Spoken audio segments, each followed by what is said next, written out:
effort to protect and improve water quality through the promotion of conservation farming practices, the Sauk County Conservation Planning and Zoning Department considers the Yankees invaluable partners. Farmers like to see new ideas in practice prior to adoption, and the Yankees fill this important role and gladly share their experiences with others by hosting field days, workshops, pasture walks on their farm.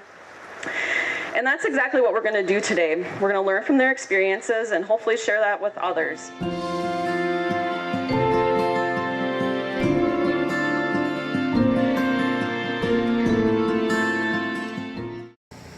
So, we have an E-horizon up in here. Reason for that? Well, years ago, probably there was a bit of erosion here and it has moved off all your surface, and now we're actually farming the E-horizon, okay? So, is this getting better? When you start looking in here, you see all these roots. You see a lot of roots right below the surface. They're having kind of a hard time getting down through that E-horizon. When you start looking down in here, you see a lot more roots, but they're not the real fine fibrous roots. You're seeing a lot of the bigger roots. The fine fibrous roots are having a hard time getting through there. Will they get through there? They will, eventually. It's just going to take time. As you increase your organic matter in there, as you get the plants in there and those roots die, your structure gets better. As your structure gets better, the roots can keep going down through there, and you're going to actually change this, and you'll probably kind of get rid of that E-horizon.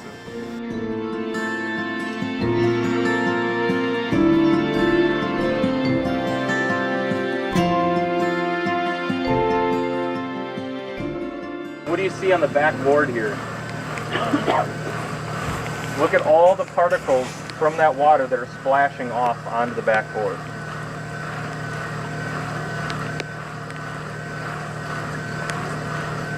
So that's one key, okay? So if we look at your soil, if you don't have any armor on it, you don't have any cover on it, how much of it is immediately detaching? And we'll talk a little bit later about, what does that mean for your nutrients also? Not just your soil, but your organic matter and the nutrients you just put on there with the fertilizers, okay? So we're at almost 3/4 of an inch of rain that we put on it so far.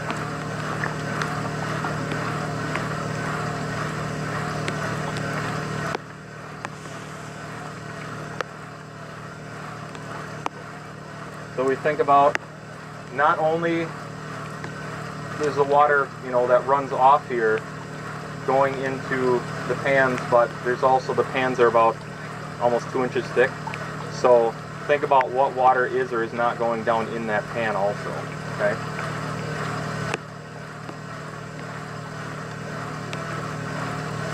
And like I said, all these soils are from this area. It's not, we don't have some special sandy soil or clay soil in one or the other. These are all quite similar when it comes to the soil types.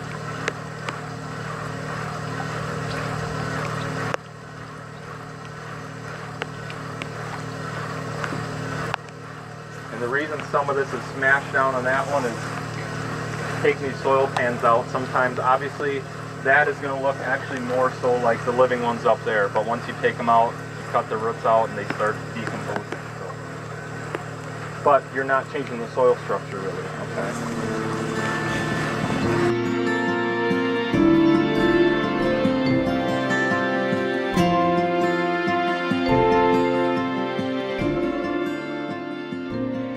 First key principle is to minimize disturbance, and that disturbance can come in the form of either a mechanical disturbance like tillage, it can come in the form of a chemical disturbance like herbicide or fertilizers. It can also come in the form of a biological disturbance like overgrazing. So minimizing disturbance is a really key principle. If you look at nature, nature uses disturbances. You think of like a volcano or a hurricane or a tornado or an earthquake. Those are pretty big disturbances.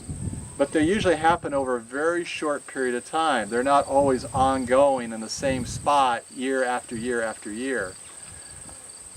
Likewise, when we do disturbances on the landscape, we need to think about we can use disturbances in the right way, but they need to be over very short time periods.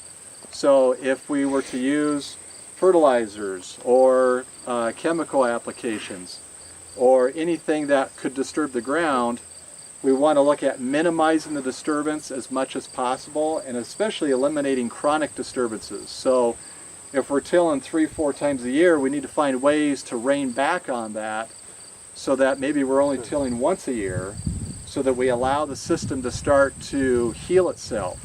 Because if we're on it constantly, year after year, with the same disturbance over and over again, it gets hard to be able to build soil structure back. The second principle that we get into is we want to maximize ground cover as much as possible. And you look at this right here, I mean, we've got 100% ground cover, and then some. So we've got a ground cover that's going to help to keep the soil cool during the summer. And it's also going to help to minimize evaporative loss. So when we get that rain event, that more of that water is going to have a chance to go in and not evaporate off the soil surface. Then that third principle that we get into is maximizing diversity, and that's where the crop diversity that Derek was talking about, they've got winter wheat in their rotation with corn and soybeans, and then they've got full season cover crops that are actually being grazed during the growing season. So they're interjecting a lot of diversity into their system. And that fourth principle, that last one, really is having a living root in the ground as much throughout the year as possible. And instead of allowing a field to go fallow after corn or soybean harvest, the Yankees actually have a cover crop in there that's still capturing energy, it's still keeping the soil covered, and it's still feeding soil life even throughout the wintertime.